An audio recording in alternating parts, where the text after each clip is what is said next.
Day 564 of the Ukrainian War Map, also known as the Russo-Ukrainian War. Juzzy here, and today is another update as I take a simplified and down-to-earth approach to some of the most important happenings on the ground in Ukraine. So starting off, we'll take a quick look at those Russian losses today, as currently Russia sits on more than 268,000 military personnel losses. Then as for hardware losses, 10 tanks, 16 APVs, and a fairly whopping 22 artillery. Do also note the 40 Russian vehicles and fuel tanks, which day by day take an absolute beating for the Russian forces. And 40 is sometimes a slow day. The other day it was 59 or so. All as Ukraine continues to target Russia's ability to wage war by striking at logistics-centric targets. Then we'll head back to the map today, and so another day, another military enlistment and commissariat office is on fire. This time in Yaroslavl, just northeast of the capital of Moscow itself. And by this stage, it's not just a coincidence that these things keep on going up on flames every week, in some cases every day.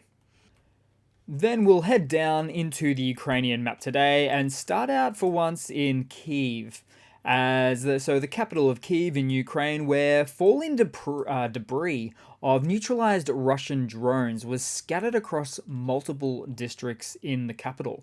And more often than not, it's due to the scattered fragments or debris from Shahed drones as opposed to cruise missiles, which Russia just simply does not launch as many as they used to.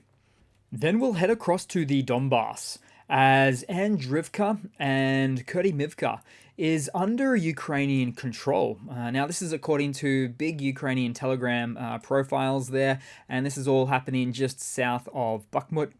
And given those improvements that we can't yet see on this updated map, at least not in its entirety, it seems like it's only a matter of time now, perhaps days or weeks, until Klishchivka is finished off as well. Then also in the Donbass, the Ukrainian army keeps taking more territory near Opitne. Now there's quite a few Opitnes on the map, but this one is just south of Avdiivka. And Ukraine is doing this as they move closer to or in the direction of the Donetsk International Airport, just 2.5 kilometers south of here, or about 1.5 miles, and you can see it right there. And these are the new gains, at least so far as the map shows in blue. Then somewhere in the east, the AFU's FPV drones are at it again, this time taking out an abandoned BMP-1 infantry fighting vehicle, destroying it in the process. Then we'll head down to the southern front as Zaporizhia, as the Ukrainian army entered into Novomayorsk.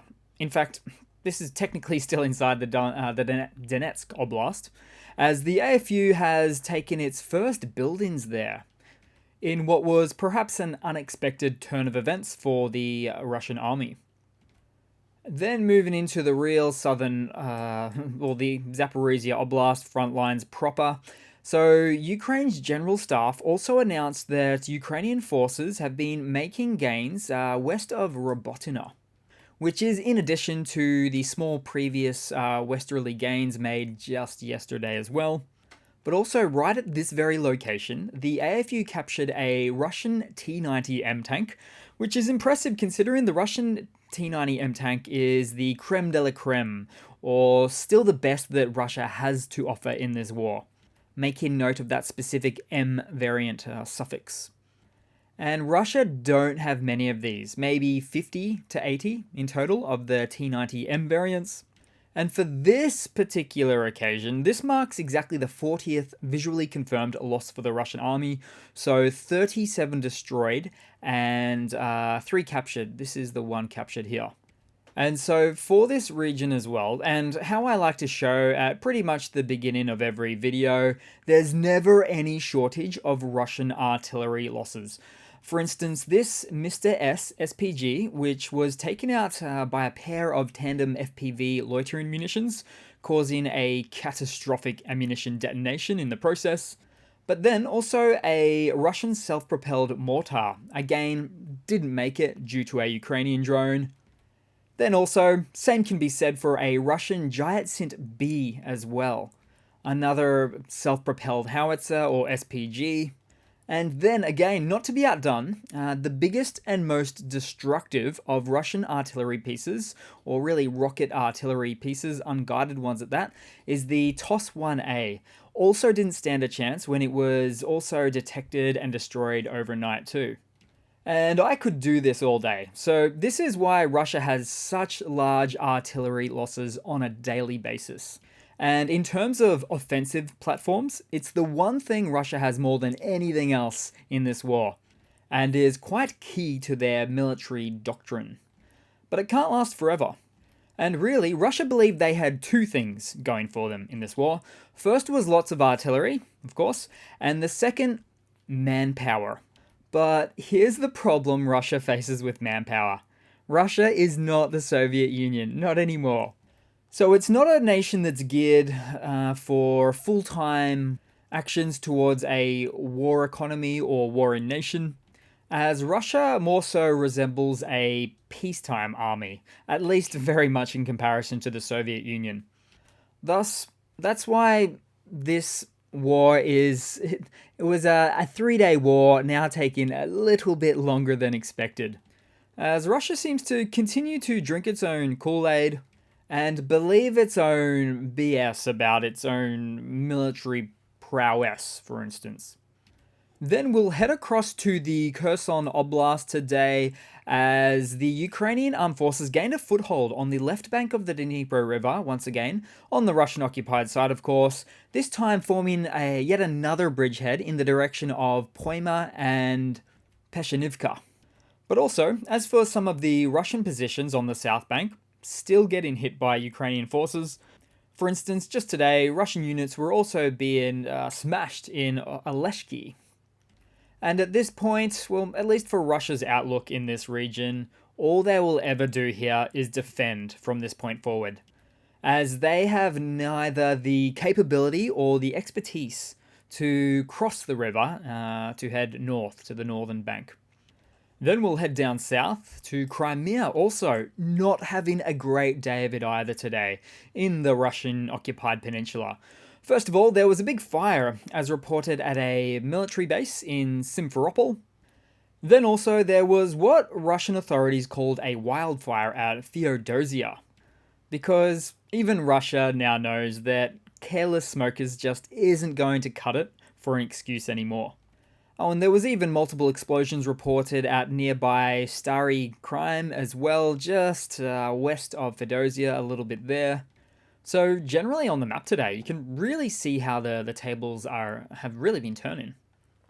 Then we'll flick across to Romania once again, as Romania has just announced finding the remnants of yet another Shahed drone on their territory, all just below the Danube River. All of which could ultimately see Romania becoming very pro-Ukrainian, especially pro-Ukrainian, and supporting Ukraine even more in this war. Think like Poland levels of support. So I don't believe Russia is taking a calculated risk or approach or whatsoever to this region, making for a potentially bad backfiring outcome for the Russian army into the future. Then we'll head across to some news for today. So, a bit of a shorter video. Start out with some hardware news. So there's been some early word that the 300-kilometer range at ATACMS surface-launched missiles could be on their way to Ukraine soon from the US.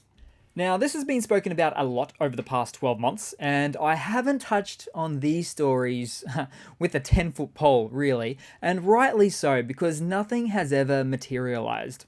However, this time it seems a bit different, as internal government sources have tipped reporters on the political will now to actually send these missiles, these long-range platforms to Ukraine. Well, and as it turns out, the US found some additional stockpiles not previously counted for in their tallies, apparently, but I'm willing to bet manufacturer Lockheed Martin started firing up the production facilities for excess output in the past 12 months instead. That's my best guess right there. So we'll look for an upcoming security assistance package to Ukraine from the US and see what's in it. Then in some more hardware news, another US one, basically. So we continue to see Abrams M1A1 tanks spotted traveling through Europe, this time in Magdeburg, Germany. And the timeline is current to receive into Ukraine, roughly mid-September this month, with the first batch of 10 out of the pledged 31 to be received. And yes, training on this main battle tank platform has since been completed. Then in some Russian hardware news, there's been a recent Reuters report about Russia looking to ramp up its artillery shell production from current lower levels up to about 1 to 2 million shells per year. And as for some context, Russia used approximately 10 million artillery shells or more in just 2022 alone. And ever since, they've just simply not been able to sustain those levels. And I'll never forget, in December of last year, the Russian MOD put out the word to the Russian military to say, or command, to severely economize their munitions. Specifically referring to for instance, the 152 millimeter artillery shells. So as you can still see, a production ramp up of this volume leaves many shortfalls for the Russian army still, which isn't going to help much once they've exhausted the stockpiles of their artillery pieces themselves, which is unquestionably getting hammered by the AFU right now more than ever. Then in some other Russian hardware news, sort of. So Russia is currently facing a severe and escalating fuel distribution crisis, with a range of alarming reports and indicators highlighting the extent of the problem. Notably, there has been a significant shift in the use of civilian cars to transport gasoline, which is highly inefficient compared to tactical or, semi-trailers. So this unusual practice suggests that Russia is grappling with shortages or difficulties in moving fuel, even in regions known for their petroleum resources. And reports of gasoline shortages in Crimea and fuel stations running out of fuel in places like Rostov-on-Don, the Oblast of Russia, and various other Russian oblasts further emphasizes the severity of the situation for Russia right now. And these issues have become more pronounced recently, with dire consequences for various sectors, including Russian agriculture. Because even the Russian Minister of Agriculture said recently, he made a statement about the potential halt in harvesting due to fuel shortages, which really underscores the gravity of the situation. So, just like my daily report always shows, the fuel distribution crisis in Russia is multifaceted, impacting both civilian and military operations. So it's evident that the attrition of Cold War-era logistics, which is also exacerbated by the embargo on Western rail bearings for trains within Russia, which is a whole other story in its own right, is playing a substantial role in this crisis. But just to put this very simply, Ukraine's long and ongoing campaign to strike Russian logistical centers and carriers of all kinds is really starting to take its toll on Russia. So the Russian MOD really has to understand and accept this issue so that they can counteract it. Because as we all know by now, soldiers win battles, but logistics wins wars. Then in some more news, Russian voting is currently taking place in what are widely considered fraudulent regional elections in territories of Ukraine that are under Russian occupation as part of Russia's effort to solidify its authority in these areas. But independent observers have already detected multiple instances of voting fraud violation in those regions.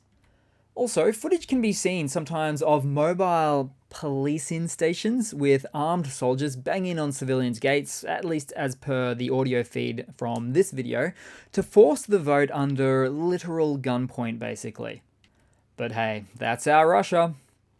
Then in some other news, I could have popped this in the map section, but the Ukrainian flag was launched from the Ukrainian-held town of Avdiivka in the Donetsk region, then flew across and was spotted in Russian-occupied Donetsk itself. But it was also done to commemorate the 245th anniversary of the city's founding. And I'm quite fond of these events always, as they put on a symbolic display of hope for those stuck in East Berlin, or I should say, Russian-occupied East Ukraine. But in either case, it was the Kremlin illegally forcing itself onto both of those regions. Then in some other news, a newly appointed Russian general was walking in the streets somewhere in occupied Ukraine as he had a recent interview on the Moscow's state-run Russia One with the TV reporter there, where the Lieutenant General Andrei Mordvichev, in replying to the reporter, was not hiding the fact that saying that the taking of Ukraine was not the end game in Europe, but instead it was just the beginning. So the reporter asked, Ukraine is only a stepping stone? With the general replying, yes, absolutely. It is only the beginning. Then going on to say that the SMO will not stop here. So let all of that sink in for a moment for the wider reaching implications of the events we now see in Ukraine. Then just a super quick funny to round it all off today, guys. So more Russian air defense systems have been spotted in Moscow, but this time not protecting the city or military installations per se, but rather where one of Putin's regional residences is located. So one air defense system just for him, or at least just for one of his many residences he hardly ever stays at. What a lucky guy. But again, that's our Russia. What else can we expect? So thanks for watching, guys. Appreciate all of the support and the nice comments. Do continue to like and comment. Subscribe if not already. Really looking to push to that 90k sub mark. That would always be nice. And I do hope to see all of you guys there in the next one. Cheers.